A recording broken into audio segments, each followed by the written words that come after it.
할렐루야. 네, 하나님께서 오늘 또 크신 은혜로 우리 심령에 더 큰 능력을 더해 주실 줄 믿습니다. 저희가 청년부 예배 시간에 지금 우리 청년들하고 사실은 사도행전을 같이 조금 읽어가고 있습니다. 그래서 하나님께서 어떻게 교회를 세우시고 또 어떻게 사도들과 초대교회 교인들이 이 사명을 감당했는지에 대해서 제가 함께 나누고 있는데, 여기에 이어서 오늘의 말씀도 사도행전의 이야기입니다. 오늘의 말씀은 초대교회에 가해졌던 첫 번째 박해의 이야기를 우리가 보고 있습니다. 그래서 오늘의 말씀의 제목은 보고 들은 것을 말하지 않을 수 없다 라는 제목으로 함께 말씀을 나누고자 합니다. 오늘의 이야기는 이렇습니다. 오순절 마가의 다락방에서 성령의 뜨거운 임재를 체험한 이 사도들과 초대교회 교인들은 서로의 소유를 함께 나누면서 이 믿음의 공동체를 세워나가고 있었습니다. 그러던 와중에 베드로와 요한이 성전에 기도하러 갔습니다. 그때 성전의 미문에 앉아 있었던 평생을 안진뱅이로 살았던 사람을 일으키고 고쳐주는 이적을 행하게 됩니다. 이 안진뱅이를 일으킬 때 어떻게 일으켰습니까? 우리가 너무나도 잘 아는 말씀, 사도행전 3장 6절의 말씀을 함께 봉독하도록 하겠습니다. 사도행전 3장 6절의 말씀입니다. 시작.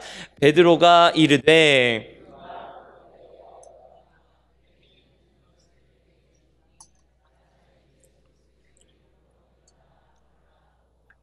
아멘, 할렐루야. 베드로는 그저 일평생 사람들을 돈을 구걸해야 되는 대상, 내가 구걸하지 않으면 돈을 안 주는 대상, 이 안진뱅이에게는 인격적인 관계보다 그저 돈벌이 수단이었을지 모를 이 사람에게 대해서 오늘 베드로는 나사렛 예수 그리스도의 이름으로 일어나 걸으라고 하였습니다. 이것이야말로 사실 이 안진뱅이에게 정말로 필요했던 것입니다. 그때 안진뱅이를 일으키는 베드로의 모습을 우리가 바로 이어서 볼 수 있습니다. 사도행전 3장 7절에 보면 오른손을 잡아 일으키니 발과 발목이 곧 힘을 얻고 라고 기록을 합니다. 베드로는 단순히 안진뱅이 보고 너 이제 일어나 걸어라 이렇게 명령만 한 게 아니라는 것입니다. 어떻게 하였습니까? 그 안진뱅이의 오른손을 잡아서 일으켰습니다. 어쩌면 아무도 이 안진뱅이의 손을 잡아주지 않았을 겁니다. 어쩌면 이 안진뱅이를 쳐다보는 것도 싫어했을지 모릅니다. 왜냐하면 지금과 같이 어떤 장애나 질병의 원인에 대해서 우리가 과학적으로 밝히고 또 병원에 가서 치료를 받기도 하지만 아직 예수님 시대의 이때에는 병이나 장애의 원인이 바로 죄로 인한 저주나 형벌로 이해됐기 때문이었습니다. 쉽게 말하면 아마 이 안진뱅이도 많은 사람들이 보기에는 불쌍하긴 하지만 하나님께 죄를 지어서 아니면 다른 가족 중에 누군가가 죄를 지어서 이 안진뱅이가 벌을 받았다 이렇게 이해하고 있었을지도 모르겠습니다. 이 안진뱅이에 대해서 더 많은 것을 우리가 알 수는 없지만 사도행전 4장 22절에 보게 되면 40여 세가 되었다라고 기록합니다. 여러분 40년 넘는 평생의 기간을 안진뱅이로 살았다고 생각해 보십시오. 40년이면 강산이 변해도 못해도 4번은 변했다라고 아마 우리가 이야기할 텐데 그 오랜 시간 동안 아무도 이 사람을 인격적으로 대해주지 않고 그저 구걸하면서 지냈다고 한다면 얼마나 이 안진뱅이가 고통스러운 삶을 살았겠습니까? 어쩌면 40년 평생, 40년을 넘는 시간 동안 평생을 성전 문에서, 성전 미문 앞에서 구걸했기 때문에 이스라엘 사람이라면 성전을 찾아오는, 성전에서 하나님께 제사 지내기 위해 찾아오는 이스라엘 사람이라면 누구나 아마 이 안진뱅이를 알고 있었을지도 모릅니다. 어이 김씨 그 안진뱅이 알아? 하면 그 성전 미문에 앉아있는 그 안진뱅이? 내가 잘 알지. 그 평생 그렇게 앉아있었다며. 아마 이렇게 예루살렘뿐만 아니라 이스라엘 전체에도 이 안진뱅이가 유명했을지 모릅니다. 그런 안진뱅이를 잡아 일으켰을 때 예수 그리스도의 이름의 권능으로 이 안진뱅이가 발목과 다리에 힘을 얻고 걷기도 하고 뛰기도 하면서 성전에 들어갔다라는 것입니다. 사도행전 3장 8절에 보게 되면 뛰어 서서 걸으며 그들과 함께 성전으로 들어가면서 걷기도 하고 뛰기도 하며 하나님을 찬송하니, 하나님 앞에 나온 우리도 하나님께서 이와 같이 그 문제와 마음의 어려움을 말씀 가운데 풀어주시고 해결해 주셔서 우리가 하나님 앞으로 나아갈 때마다 찬송과 기쁨이 가득 넘쳐날 줄 믿습니다. 40년을 평생을 안진뱅이로 살았던 사람이 갑자기 일어서는 것뿐만이 아니라 지금 어떻습니까? 껑충껑충 뛰어다니면서 성전에 들어가는 그 모습을 두 눈으로 봤을 때 얼마나 많은 사람들이 놀랬겠습니까? 얼마나 많은 사람들이 이 하나님의 역사심을 보고 깜짝 놀랬겠습니까? 그렇게 사도행전 3장 11절에 보게 되면 나은 사람이 베드로와 요한을 붙잡으니 모든 백성이 크게 놀라며 달려나가 솔로몬의 행각이라 불리우는 행각에 모이거늘이라고 되어 있습니다. 여기서 자세히 보게 되면 베드로와 요한이 불러 모은 게 아닙니다. 여러분 일로 모여보십시오, 이렇게 한 게 아니라는 겁니다. 사람들이 베드로와 요한을 보기 위해 찾아왔다는 것입니다. 그것도 수많은 사람들이 찾아왔다는 것입니다. 사실 베드로와 요한은 성전에 찾아온 이유가 무엇입니까? 무엇이었습니까? 혹시 알고 계십니까? 기도하러 왔습니다. 3장 1절에 보게 되면 기도하러 온 것을 우리가 알 수 있습니다. 그것은 너무나도 지극히 정상적인 신앙의 모습입니다. 그렇지만 아직 예수님이 부활하시고 얼마 지나지 않았던 상황입니다. 유대교 지도자들이 아직 예수님의 제자들을 찾기 위해 혈안이 되어 있던 그런 상황이었습니다. 그런 상황에 유대교 지도자들의 본거지라고도 할 수 있는 이 유대교 성전에 가서 기도하겠다? 물론 신앙적으로는 정상적이지만 사실은 굉장히 위험한 행동이기도 합니다. 그런 상황에 베드로와 요한은 지금 담대하게 성전에 기도하러 왔다는 것입니다. 누가 보든 누가 보지 않든 간에 오늘 베드로와 요한이 성전에 찾았던 것은 안진뱅이를 고치려고 뭔가를 해내려고 온 게 아니라 그저 기도하러 오는 와중에 이 안진뱅이를 만나서 주님의 이름으로 일으켜 세웠다라는 것입니다. 저는 저와 우리 여러분 성도님들 여러분 모두에게도 이와 같은 주님의 권능이 임하기를 주님의 이름으로 기도드립니다. 우리 청년들하고도 지난주에 함께 나눴던 이야기인데, 우리나라 예능 프로그램을 만드는, 우리를 웃게 만들어주는 예능 프로를 만드는 그 PD 중에서 나영석이라고 하는 사람이 있습니다. 혹시 알고 계십니까? 나영석 PD. 너무나도 유명하죠. 1박 2일 하다못해 만든 그 프로그램만 해도 참 수도 없이 많은데, 그렇게 예능을 만드는데 탁월한 안목을 가진 이 사람이 최근 얼마 전에 한 예능에 출연했던 적이 있습니다. 근데 그 사람이 그 예능에 나와서 했던 말이 이런 말이 있었습니다. 옛날에는 대단한 사람이 대단해 보였습니다. 그런데 요즘은 오랫동안 꾸준한 사람이 너무너무 대단해 보입니다. 뭔가를 잘하고 뛰어난 사람이 대단하다고 느껴졌었는데 지금은 돌아보니까 뭔가 하나를 정말 끈기 있게 오랫동안 그것을 꾸준하게 하는 사람이 너무 대단해 보인다. 이 예능 프로그램을 만드는 PD의 입에서 이러한 말이 나옵니다. 여러분, 믿음은 무언가를 대단하게 일으키려고 가지는 것이 아닙니다. 나를 죄에서 구원하신 예수님을 믿음으로 말미암아 구원받은 하나님의 자녀됨을 기억하고 끝까지 믿음의 자리를 지키는 것이 믿음입니다. 그렇기 때문에 우리는 믿음의 꾸준한 열정을 가져야 하는 줄 믿으시기 바랍니다. 여기 계신 우리 성도님들, 수많은 인생의 굴곡 가운데 지금까지 믿음의 자리를 지켜오셨고 또 앞으로도 이 믿음의 자리를 굳건하게 지켜나가셔서 하나님께서 크신 은혜로 붙잡아 주실 줄 믿습니다. 그런 와중에 오늘의 이야기가 시작이 됩니다. 유대교 지도자들이 베드로와 요한을 감옥에 가두게 됩니다. 그런데 그 이유를 우리가 한번 살펴보게 되면 조금 의아한 점이 있습니다. 사도행전 4장 1절로 2절에 보게 되면 사도들이 백성에게 말할 때에 제사장들과 성전 맡은 자와 사두개인들이 이르러 예수 안에 죽은 자의 부활이 있다고 백성을 가르치고 전함을 싫어하여 라고 되어 있습니다. 유대교 지도자들이 지금 베드로와 요한을 잡아 가둔 이유는 뭔가 범죄 행위를 저질러서가 아닙니다. 뭐 성전에서 하나님의 헌금을 몰래 꿀꺽했다든지, 아니면 다른 사람을 괴롭혔다든지, 혹은 유대교 지도자들, 예수님을 잡아 죽인 저 유대교 지도자들에 대해서 악담을 했다든지, 이러한 범죄 행위를 가지고 가둔 게 아니라는 겁니다. 무엇입니까? 예수님을 전하고 부활을 전한 것을 싫어했던 것이 그 이유였습니다.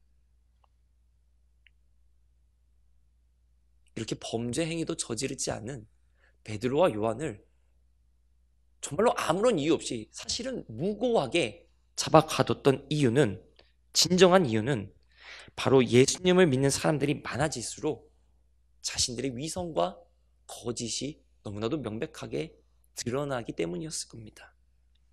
하나님의 말씀인 율법을 가르치고 또 지키게끔 하면서도 정작 율법을 주신 하나님을 두려워하지 않았던 이 유대교 지도자들의 모습과 그를 통해 부와 권력을 누리는 모습이 주님의 십자가 복음 앞에서는 너무나도 명명백백히 드러날 수밖에 없기 때문이었습니다. 유대교 지도자들이 베드로와 요한을 가두었던 것은 그 이유는, 그 목적은 더 이상 예수님의 십자가 복음이 전해지지 않고 믿음의 공동체가 무너지는 것이 목적이었을 겁니다. 그러나 베드로와 요한을 가둔다 한들 예수님의 복음이 전해지는 것을 막을 수는 없었습니다. 사도행전 4장 4절에 보게 되면 말씀을 들은 사람 중에, 여기서 이 말씀을 들은 사람은 무엇이냐면 베드로와 요한에게 사람들이 몰려들어서 솔로몬의 행각에 모여들었을 때 그때 베드로의 말씀, 베드로가 전한 예수 그리스도의 복음을 듣고 그 들은 사람 중에서 믿은 자가 많으니 남자의 수가 약 몇 명입니까? 5천이나 되었다라는 겁니다.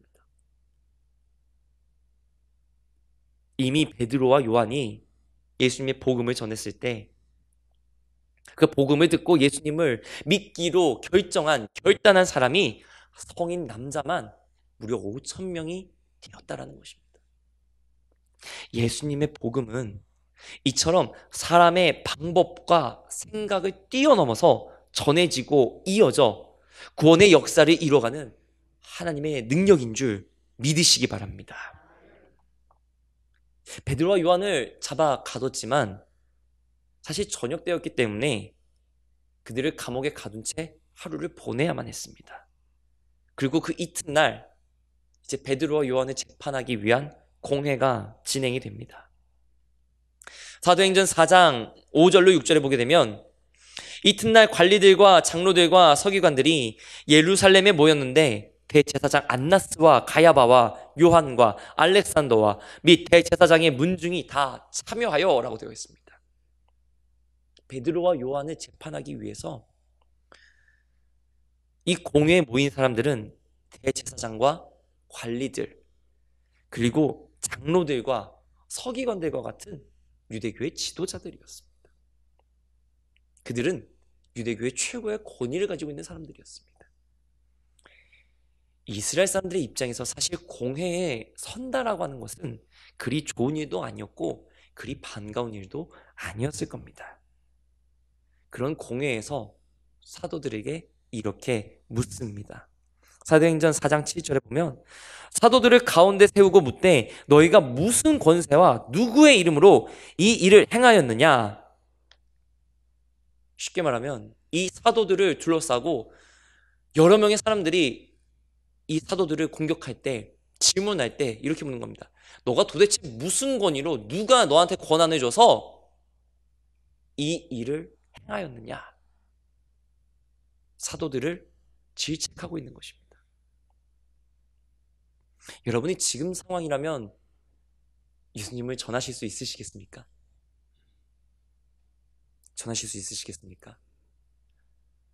저는 솔직히 겁날 것 같습니다. 아마 보통의 사람들이라면 담대하게 공회에서 자신의 이야기를 하는 것이, 내 믿음을 이야기하는 것이, 예수님을 이야기하는 것이 힘들지 모릅니다. 그러나 베드로와 요한은 이 공회가 두렵지 않았습니다. 그들은 이미 부활하신 예수님을 직접 만났고 주님이 약속하신 성령 충만함의 역사를 체험했기 때문이었습니다. 베드로와 요한은 구원의 확신을 가졌고 믿음의 반석 위에 세워져 있었다는 것입니다. 그렇기에 사도행전 4장 10절에서 이렇게 담대하게 말합니다. 너희와 모든 이스라엘 백성들은 알라. 너희가 십자가에 못 박고 하나님이 죽은 자 가운데서 살리신 나사렛 예수 그리스도의 이름으로 이 사람이 건강하게 되어 너희 앞에 섰느니라. 할렐루야, 할렐루야. 베드로는 담대하게 예수님을 증언했습니다. 내 공로, 내 능력으로 내가 잘해서 이 안진뱅이를 일으켜 세운 게 아니라, 내가 이 사람들을 내가 똑똑해서 가르친 것이 아니라 나를 구원한 부활하신 예수님의 이름으로 그렇게 했습니다. 담대하게 고백했다는 것입니다.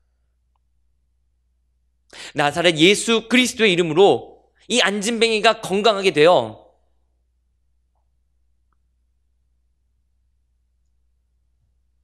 지금 같이 뛰어다니고 하나님을 찬양하는 것을 보았지만 베드로와 요한은 절대로 자신의 이름을 거론하지 않았습니다.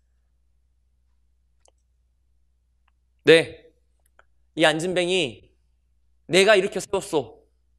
그것이 뭐가 문제 있어? 이렇게 얘기할 수 있었음에도 베드로와 요한은 그러지 않았다라는 것입니다. 오직 모든 영광은 철저하게 예수님께 돌리고 있다는 것입니다. 베드로와 요한은 예수님께서 허락하고 주신 영광이 아니라면 그 어떠한 영광도, 그 어떠한 명예도, 그 어떠한 의로움도 받지 않겠다는 믿음의 결단을 지금 보여주고 있는 것입니다. 그리고 나서 예수님의 구원의 복음을 이렇게 전합니다. 너무나도 유명한 사도행전 4장 12절 말씀을 우리 한 목소리로 함께 봉독하겠습니다. 시작. 다른 이로서는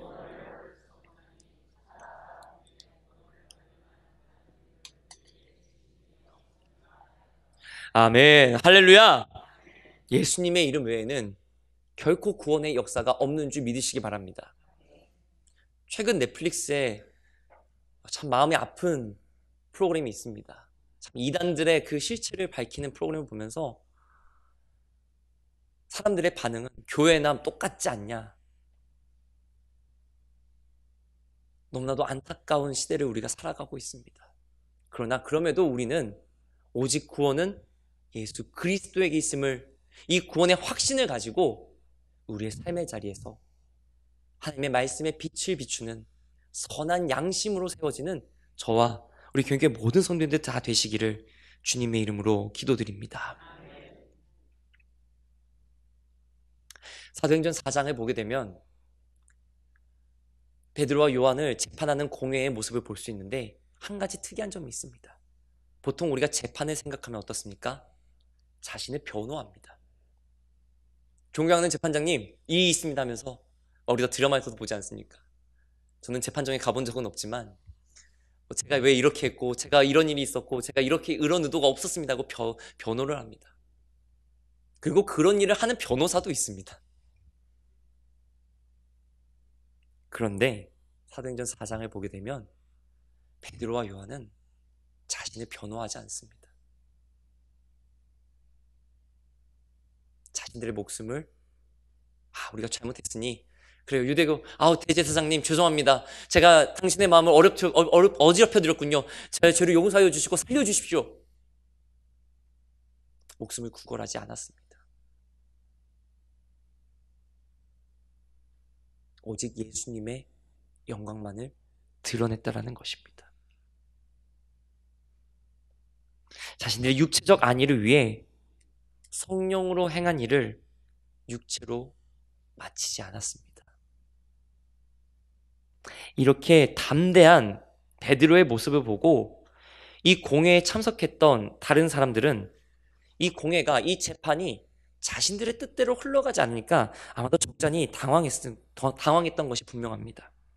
분명 저 베드로와 요한이 예수님하고도 같이 있었던 것을 우리가 다 알고 있고, 그리고 그게 분명한 사실인데 무언가 잡아 가둘 만한 꼬투리를 하나도 발견하지 못했던 것 같습니다.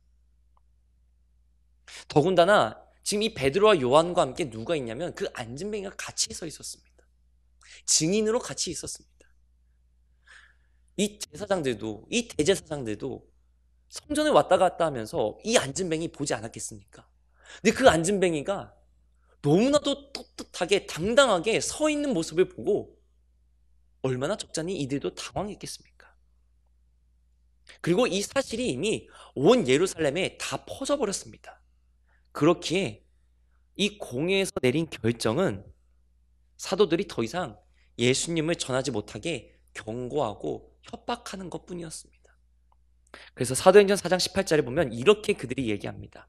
그들을 불러 경고하여 도무지 예수의 이름으로 말하지도 말고 가르치지도 말라 하니. 사실 이 말씀을 우리가 가만히 생각해 보게 되면 그 누구보다, 사실 이스라엘에서 그 누구보다 하나님과 가까워 보이고 그 누구보다 하나님 말씀을 잘 알고 그 누구보다 오랜 시간 하나님을 믿은 대제사장과 유대교 지도자들이 정작 하나님의 아들이신 예수님을 인정하지 못하고 있다는 것은 참으로 안타까운 일입니다. 여러분, 하나님의 말씀을 늘 가까이 하여 하나님의 뜻을 온전히 깨닫는 저와 우리 경교회 모든 성도님들 다 되시기를 주님의 이름으로 기도드립니다. 하나님의 뜻을 알고 있으면서도 아마 유대교 지도자들 중에서는 몇몇은 예수님이 하나님의 아들이신 것을 분명히 알고 있는 사람들도 있었을 것입니다. 나다나엘도 그걸 분명히 알고 있었고 아리마대 요셉도 아마 그 사실을 분명히 알고 있었던 것으로 보입니다. 그러나 그럼에도 불구하고 하나님의 뜻을 알고 있으면서도 자신의 잘못이 드러날까 두려워 감췄던 유대교 지도자들과 같이 되어선 안 된다는 것입니다. 비록 힘들어도 믿음으로 연단받아 정금과 같이 변화되는 저와 우리 경익교회 모든 성도님들 다 되시기를 주님의 이름으로 기도드립니다. 이렇게 감추기에만 급급한 유대교 지도자들과 달리 베드로와 요한은 어떤 모습이었을까요? 이들은 예수님을 전하는데 결코 두려워하지 않았습니다.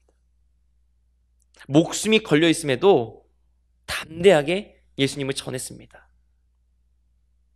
아까 우리가 지금 18절 말씀에서 이 제자들에게, 이 사도들에게, 베드로와 요한에게 너네 제발 예수님의 이름으로 예수의 이름을 전하지도 말고 가르치지도 말아라. 내가 경고한다. 분명히 이렇게 말했음에도 불구하고 그 다음에 19절에 보면 베드로와 요한이 이렇게 대답합니다. 하나님 앞에서 너희의 말을 듣는 것이 하나님의 말씀을 듣는 것보다 옳은가 판단하라. 쉽게 말하면 지금 여러분들의 말을 듣고 따르는 것이 하나님의 말씀을 듣고 순종하는 것보다 옳은 것인지 한번 생각해 보십시오. 무슨 말입니까? 안 듣겠다는 겁니다. 예수님 이름 제발 전하지 마 이랬을 때 안 들을 건데요. 지금 이러는 겁니다.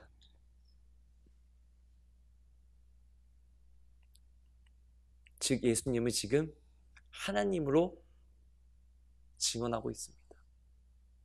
사실 아까는 사람들에게 복음을 전할 때에는 수많은 사람들에게 그 말씀을 전하고 있는 것이지만 사실 지금은 유대교 지도자들과 제사장들과 대제사장과 수많은 관리들이 함께 있는 공회에서 재판의 자리에서 예수님은 하나님이다, 하나님입니다 라고 고백하는 것은 사실 신성모독으로도 걸려질 수 있는 사안입니다.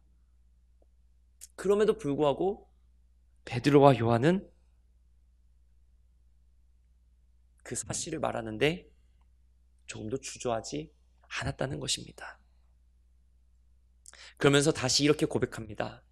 20절 말씀에 보게 되면 우리는 보고 들은 것을 말하지 않을 수 없다. 우리는 예수님의 부활을 보았고 예수님의 음성을 들었고 예수님의 역사하심을 다 바라봤다. 우리는 그것을 침묵할 수 없다. 가만히 있을 수가 없다. 예수 믿는 나는 가만히 있을 수가 없다. 이 믿음의 고백을 베드로와 요한이 지금 하고 있는 것입니다. 여러분, 이 고백이 저와 우리 교회 모든 성도님들의 입술 가운데 언제나 있기를 주님의 이름으로 기도드립니다. 사도들은 직접 예수님의 부활을 보았습니다. 성령 충만의 역사심을 체험했습니다. 수많은 이적을 일으키셨던 예수님의 모습을 곁에서 지켜보았습니다. 그리고 평생을 주저앉았던 이 앉은뱅이를 일으켜 세웠습니다. 베드로와 요한의 믿음은 그들이 보고 들은 것으로 말미암아 분명하고 확신에 차 있었습니다.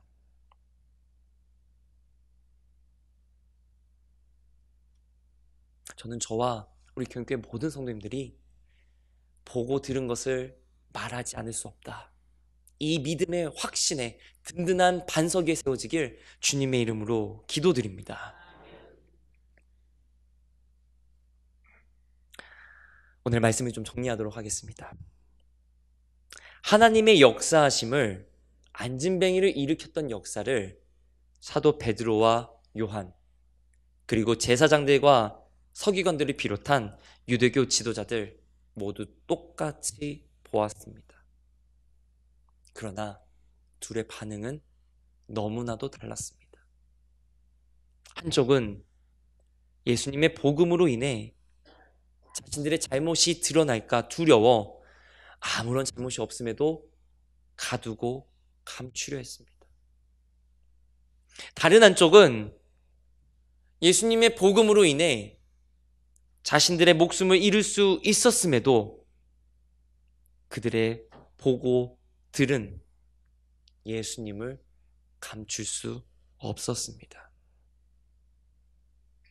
소중한 교인교회 성도님 여러분, 사순절 우리는 우리가 보고 들은 것, 예수님의 십자가 복음과 보혈의 공로를 온전하게 전하는 은혜와 축복의 통로가 되기를 간절히 소망합니다.